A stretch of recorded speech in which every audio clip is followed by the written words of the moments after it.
அன்பு தமிழ் நேயர் நெஞ்சங்களுக்கு நெஞ்சார்ந்த திருக்குறள் வணக்கங்களை இனிதே உரைத்துக் கொள்வது உங்களின் அன்பு தோழன் பா. மூவேந்திர பாண்டியன்.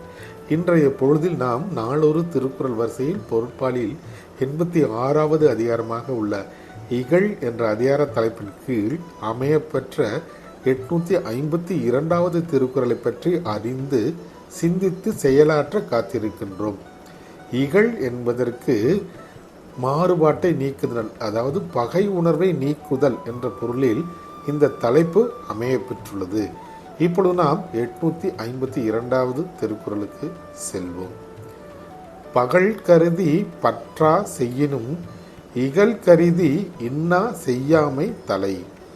பகல் கருதி பற்றா செய்யினும் இகல் கருதி இன்னா செய்யாமை தலை.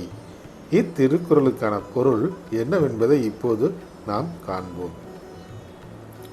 ஒருவர் மாறுபாடு காரணமாக நமக்கு தீங்கு செய்தாலும் கூட அதற்காக மீண்டும் நாம் அவருக்கு தீங்கு செய்யாமல் இருப்பது தலை சிறந்ததாகும் என கருதப்படும் என்பது இத்திருக்குறளுக்கான பொருளாகும்.